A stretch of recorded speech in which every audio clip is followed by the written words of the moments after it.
সে নরকের যন্ত্রণা ভোগ করে। কিন্তু গ্রামবাসীর এই ভুলের কারণে তিরুপতির অতৃপ্ত আত্মা পরিণত হয় এক ভয়ঙ্কর পিশাচে, যে আবারও ফিরে এসে গ্রামের সমস্ত নববধূদের এক এক করে শেষ করতে শুরু করে, যার প্রভাবে পুরো গ্রামটাই অভিশপ্ত হয়ে যায়। এখন এই পরিস্থিতিতে রাধার বোন ভৈরবী, যে একজন নাগা সন্ন্যাসী ও শিবের ভক্ত ছিল, সে কি পারবে এই ভয়ঙ্কর পিশাচকে ধ্বংস করে গ্রামবাসীকে বাঁচাতে? জানতে হলে দেখতে হবে আজকের এই কাহিনীটি। তাহলে চলুন আর বেশি কথা না বাড়িয়ে ভিডিওটি শুরু করা যাক। তো মুভিটির শুরুতে আমাদের ওডেলা নামে একটা স্টেশনকে দেখানো হয়, যেখানে রেল লাইনের মধ্যে দিয়ে আমরা একটা বাচ্চা মেয়েকে একটা মহিলার কাটা মুন্ডু হাতে নিয়ে এগিয়ে আসতে দেখি, যাকে দেখে আশেপাশের সমস্ত লোকজন পুরো অবাক হয়ে যায়।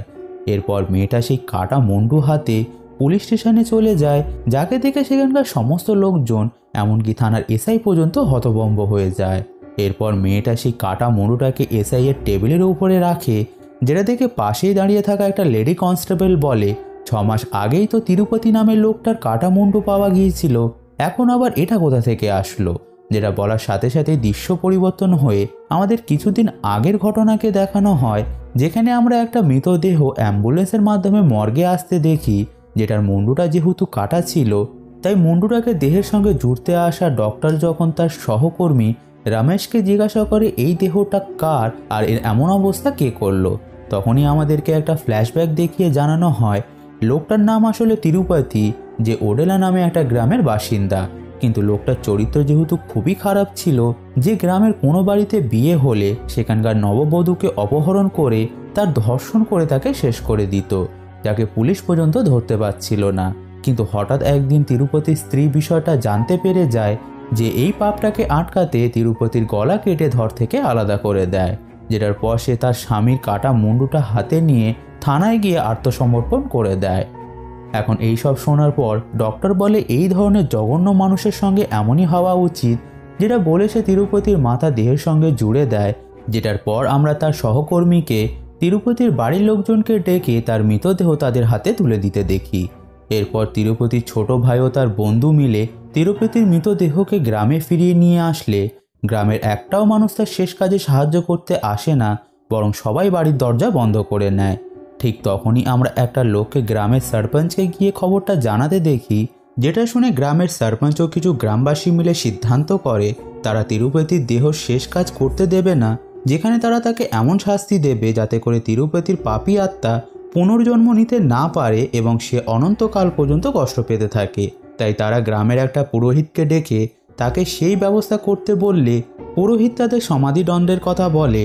যার মাধ্যমে মৃতদেহকে মাটির মধ্যে দাঁড় করিয়ে পুঁতে তার উপর কালো মুরগির রক্ত লাগিয়ে যদি গ্রামবাসীর নখ ও পায়ের ধুলো একটা কালো কাপড়ে জড়িয়ে সেগুলোকে মৃতদেহের সঙ্গে গ্রামের বাইরে পুঁতে দেওয়া হয়, তাহলে মৃতদেহের আত্মা কখনোই শান্তি পাবে না, যে নরকের যন্ত্রণা ভোগ করতে থাকবে। যেটা শুনে সরপঞ্চ ও বাকিরা তিরুপতির দেহের সঙ্গে সেটাই করার কথা বলে। অন্যদিকে তিরুপতি ছোট ভাই ও তার বন্ধু মিলে